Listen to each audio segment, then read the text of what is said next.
Kirana. Tapi ini bakal lebih Oke. apa ya? Bismillahirrahmanirrahim. Ini Assalamualaikum kalau warahmatullahi aja wabarakatuh. jadi kayak buket gitu. Waalaikumsalam. Sebelumnya di sini mungkin karena video ini 15 atau dibikin oleh tugas individu, sebelumnya saya izin perkenalkan, nama saya Raffi Usman Ramadan dengan NPP 50262319 dengan tugas kewarganegaraan. Di sini saya ada tugas mengenai patungan itu dinamika, tantangan, dan kewarganegaraan di era digital. Oke, sama Di sini mungkin ada beberapa pertanyaan yang mungkin mau dibahas dalam topik hari ini. Menurut Papa, apa sih Pak kira-kira yang dimaksud dalam kewarganegaraan dalam digital? Kan terutama kan sekarang kan digitalisasi sudah mulai marak ya Pak ya. Teknologi sudah mulai marak. Nah, sedangkan kan ada namanya kewarganegaraan yang perlu kita pertahankan. Nah, menurut Papa pandangan Papa terhadap kewarganegaraan dalam digital itu gimana Pak? Kewarganegaraan dalam digital kan dalam hal ini adalah kalau zaman sekarang berarti filterisasi tentang informasi. Jadi kita harus pintar memahami mana yang benar, mana yang hoax atau jadi berita-berita mana sehingga kita tidak mudah terbawa emosi, tidak mudah terbawa opini, suasana, sehingga opini kita tentang negara itu bisa tetap terjaga. Karena kalau kita terbawa emosi, terbawa opini, maka kadang-kadang kewarganegaraan ini akan menjadi sangat rentan di masyarakat. Berarti di sini Papa bahas tentang apa namanya? Karena kan kewarganegaraan kan negara kita kayak ada sosial media, terus habis itu ada apa namanya TikTok, Instagram mungkin. Nah itu kan biasanya ada informasi tentang negara. Nah itu Papa di sini ngasih statement bahwasannya kita sebagai warga negara ini harus aware dan juga harus apa ya kayak bisa memilih dan bisa menahan dan juga bisa berkomentar dengan baik ya Pak ya.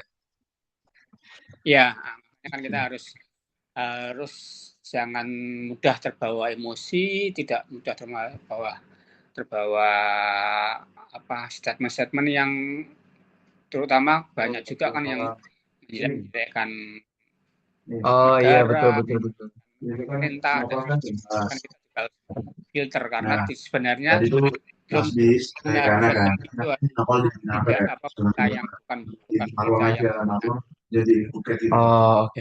Nah, jadi kan Papa tadi sempat mention tentang hoax ya Pak ya, informasi palsu juga ya Pak ya. Kayak kita harus ya, menjaga dari informasi palsu. Nah, sebenarnya langkah yang tepat buat kita terutama anak muda ini gimana sih Pak? Kayak terutama kan yang terpapar akan teknologi ini kan anak muda ya Pak ya. Nah, kita ini anak muda ini bagaimana cara kita harus bersifat mungkin proaktif atau apa yang kita lihat jika ada orang yang mungkin provokatif gitu Pak. Karena kan biasanya kalau sekarang itu kan lagi masanya juga orang-orang ikut-ikutan ya Pak ya. Kayak FOMO, terus habis itu kayak apa namanya, oh akhirnya kan orangnya kan karena mungkin nggak punya pendirian yang kuat, dia gampang ikut arus kan. Nah, mungkin langkah yang tepat buat anak muda ini gimana Pak ya?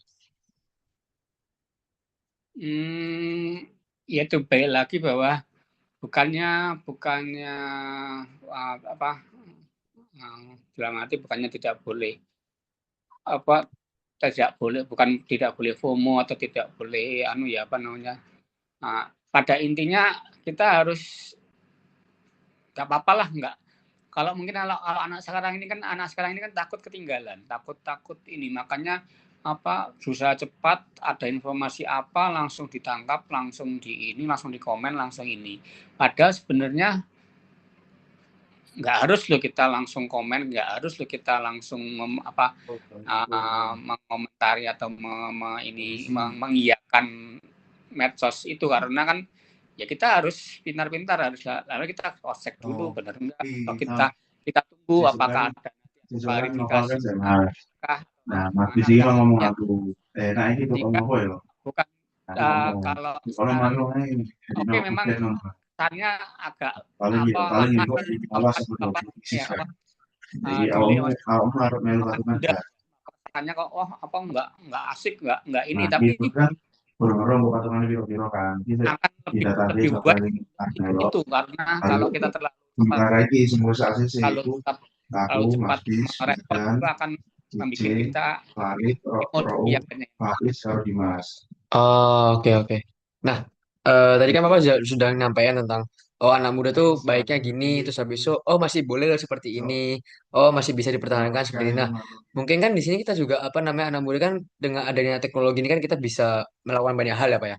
Nah, sebenarnya menurut Bapak tuh apa sih kira-kira yang cocok mungkin untuk anak muda kayak misal aku pernah dengar kayak ada pembuatan film demokrasi atau mungkin film kenegaraan gitu kan. Nah, sebenarnya menurut Bapak itu apakah itu berdampak dengan nyata atau malah justru malah bisa menjadi bumerang balik atau bagaimana Pak? Atau kayak mungkin Papa lebih saran kayak oh daripada kita buat film yang terlalu jauh, mending kita buat yang gampang-gampang dulu aja lah seperti ini misalkan. Nah, mungkin kan yang bisa meningkatkan kewarganegaraan gitu Pak, meningkatkan rasa cinta kita pada tanah air gitu Pak. Hmm.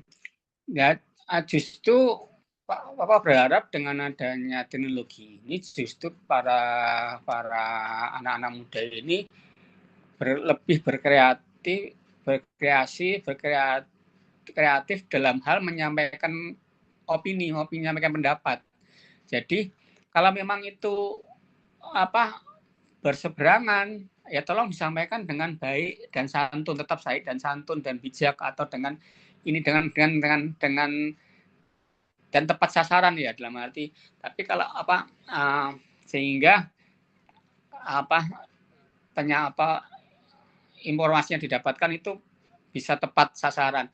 Tapi kalau memang ada sesuatu yang harus kita appreciate atau ini ya kita juga harus ini juga mengapresiasi juga, jangan sampai kita pas jeleknya aja kita sampaikan tapi pas buruknya pas baiknya kita diam saja. Jadi ya justru dengan ini ayo kita sama-sama bangun keluarga negara ini dengan saling berpositif thinking, saling membangun, saling bersatu, saling memberikan informasi positif.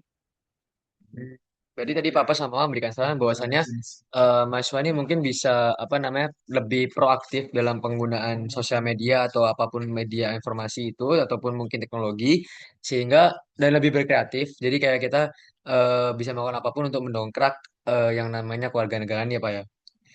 Nah, mungkin ini Pak, apa namanya, ada sedikit pertanyaan kayak, kan dengan adanya kepaparan teknologi ini kan kita akan terpapar dengan beberapa negara-negara lain ya Pak ya, kayak Amerika, atau mungkin China, atau mungkin Jepang, atau mungkin Rusia, dan lain-lain lah. Nah, sehingga kan sekarang muncul yang namanya kayak westernisasi, habis itu budaya-budaya Jepang yang masuk ke Indonesia, kayak misal budaya apa, budaya lagu-lagunya, atau mungkin seperti apa namanya, kayak apa di Amerika tuh gaya bajunya dan lain-lain. Nah, sebenarnya tuh hal itu apakah kita mungkin kan sebagai manusia memiliki kebebasan berekspresi ya Pak ya kayak oh kita boleh ngelakuin itu. Nah, tapi kira-kira tuh kayak apa sih tolak ukur yang biar kita tuh kayak ngerasa oh kita ini masih bisa mempertahankan kewarganegaraan tapi juga sekaligus tetap proaktif dalam menggunakan sosial media dan teknologi gitu Pak. Jadi memang kita sekarang ini harus bijak-bijak memilih ya, harus bijak-bijak bermedia, bermedsos dan bersosialisasi karena tidak menutup kemungkinan. Jadi kan zaman sekarang ini penjajahan bukan hanya dengan penjajahan negara, menduduki negara saja, bukan hanya dengan politik saja, tapi penjajahan budaya pun terjadi sekarang karena kita diserang dengan budaya-budaya asing, diserang dengan ini yang notabene itu bisa bertentangan dengan norma-norma budaya dan norma-norma agama kita.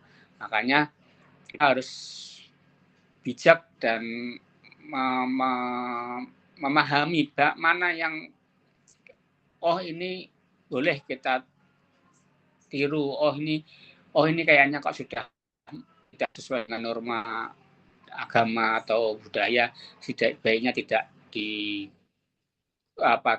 kita tiru. Itu harus kita lebih bijak di situ karena zaman sekarang ini sudah penjajahan sudah bukan hanya politik saja, tapi budaya juga tentang penjajahan hukum sebagainya itu sudah terjadi sekarang. Baik baik. Nah, di sini apa namanya? Menurut apa? Mungkin kita coba di ini Pak, kayak apa? Aku mau tanyakan tentang komparasi Pak. Jadi kan tadi udah ada pemanfaatan, terus habis itu kayak oh bagaimana batasan-batasannya. Nah, sekarang ini kayak aku bingung kayak mungkin kan di zaman Papa itu kan bagaimana sih Pak zaman zaman Papa melihat kewarganegaraan kayak oh kita tuh dengan ini tuh cukup loh untuk apa membanggakan negara gitu mungkin. Atau mungkin bagaimana tahapan Papa dengan, oh sekarang itu kayak gini. Nah, bagusnya anak muda tuh kayaknya, oh karena mungkin bisa berekspresi, bisa berkreasi lebih. Nah, apa namanya? Kita tuh harus menjaga norma ini, tapi ini boleh diikutin. Oh ini tidak boleh, oh ini boleh. Karena yang aku lihat kan kayak, terutama dengan paparan teknologi ini kan makin membuat kita tuh kayak ngerasa, oh dunia tuh mudah diakses. Oh kita bisa dapat semua informasi yang ada. Nah, kita kan juga harus berkaca pada masa lalu mungkin ya Pak ya, yang dimana masa lalu itu kan terutama dalam keluarga negara kita kan harus mengokohkan yang namanya sejarah karena itu kan akan memperkuat keyakinan kita akan suatu negara ini. Nah, itu gimana Pak? Ya, pada ininya yaitu balik lagi bahwa uh,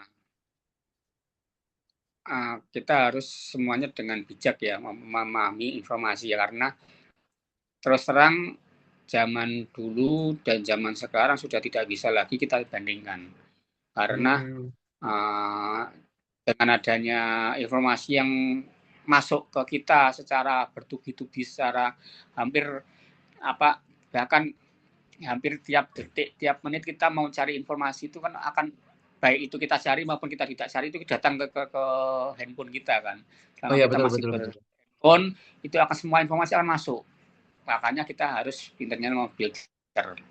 Tapi dalam hal ini untuk masalah kewarganegaraan, terutama kita adalah warga negara Indonesia, mana yang itu bisa untuk membangun negara, lakukan.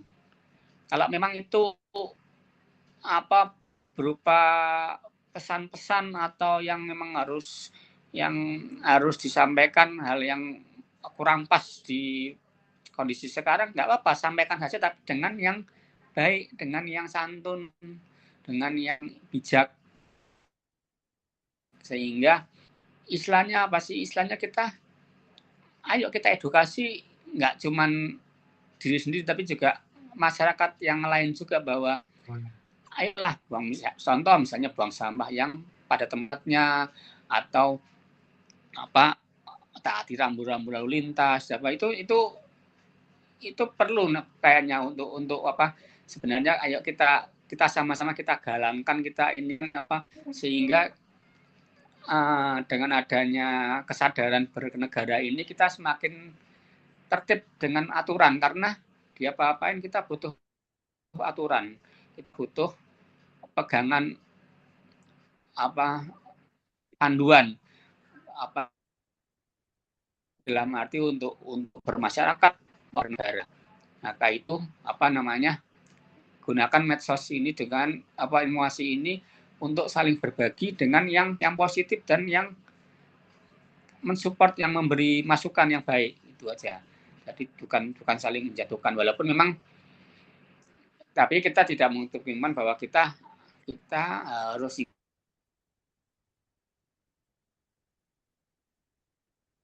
pada negara. Oke.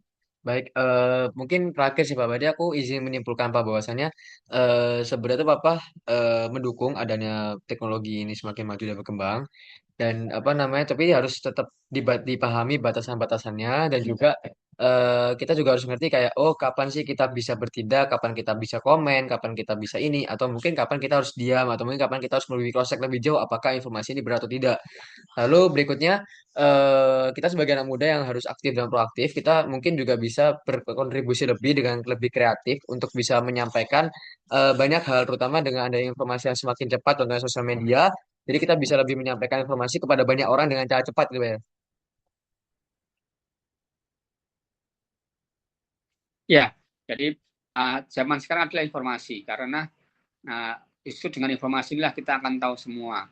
Makanya ayo kita bijak-bijak menyampaikan informasi yang benar, kita kita bisa kita jauhkan atau kita hindari informasi yang tidak benar. Oke, baik. Mungkin itu sih, Pak. Terima kasih banyak, Pak, buat sesi pertanyaan kali ini dan juga sesi jawaban kali ini. Mungkin Mas Safi izin tutup dulu, Pak. Terima kasih. Wassalamualaikum warahmatullahi wabarakatuh. Waalaikumsalam warahmatullahi wabarakatuh. Waalaikumsalam.